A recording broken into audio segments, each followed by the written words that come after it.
মুরব্বী আপনার নাম কি? এই আপনাদের এলাকার মানুষ এনে এই এলাকার মানুষ চিনেন ওনাকে? আচ্ছা মুরব্বী আপনার নাম কি? শফিকুল ইসলাম। আচ্ছা শফিকুল রহমান। আপনি কবে গেছেন হজে না উমরায় গেছেন? আমি উমরায় গেছি 5 বছর আগে। 5 বছর উমরায় গেছেন। আচ্ছা, তো উমরাতে যখন গেছেন আপনি উমরা কোথায় করেছেন? উমরা মদিনায় করেছি। উমরা তো মদিনায়, উমরা তো মক্কায় করে। মক্কায় করছে, মদিনায় মদিনায় তো হযরত করে জিয়ারত করছে। হ্যাঁ, জিয়ারত করেছেন, নবী সাল্লাল্লাহু আলাইহি ওয়াসাল্লামের রওজা মুবারক জি, জিয়ারত জিয়ারত করেছেন। হ্যাঁ, করেছে, জি। কিন্তু এই যে তাওয়াফ করেছেন, উমরা করেছেন কোথায়? কাবায় না? কাবায়। আচ্ছা, আপনারা সবাই শুনতে পাচ্ছেন আমার কথা? এবার মন দিয়ে কান দিয়ে শুনবেন। আমি উনাকে একটা প্রশ্ন করব, দেখি উনি কি বলে।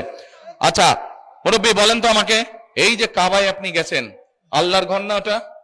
ওটা তো আল্লাহর ঘর। আচ্ছা, ওটার মালিক কে বলেন? আল্লাহ। কিসের মালিক? আল্লাহ। দুনিয়ার মালিক আল্লাহ, কাবার মালিক আল্লাহ।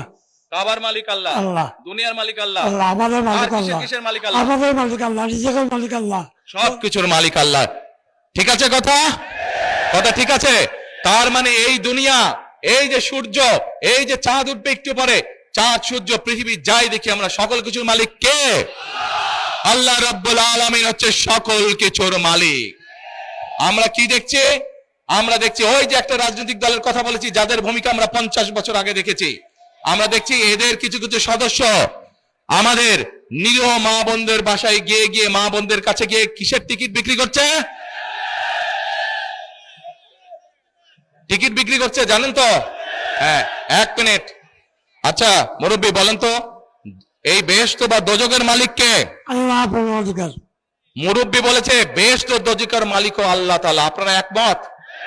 কারা একমত এটার সাথে হাত তুলেন, যারা যারা একমত এটার সাথে। সবাই একমত, আলহামদুলিল্লাহ, আলহামদুলিল্লাহ, আল্লাহু আকবার, আল্লাহু আকবার।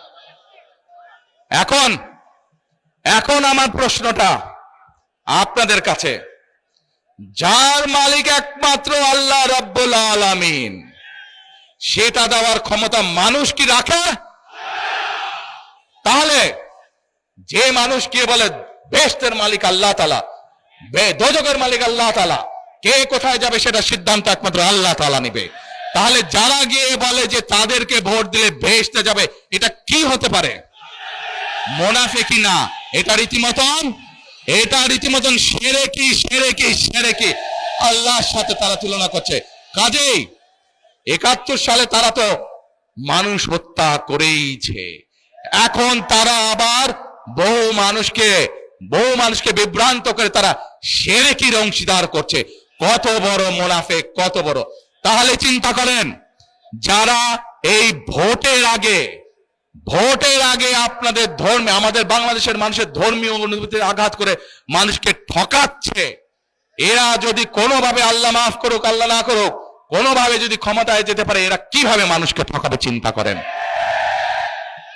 1 মিনিট, কথার যুক্তি আছে কি ভাই? যুক্তি আছে কথার? যুক্তি আছে?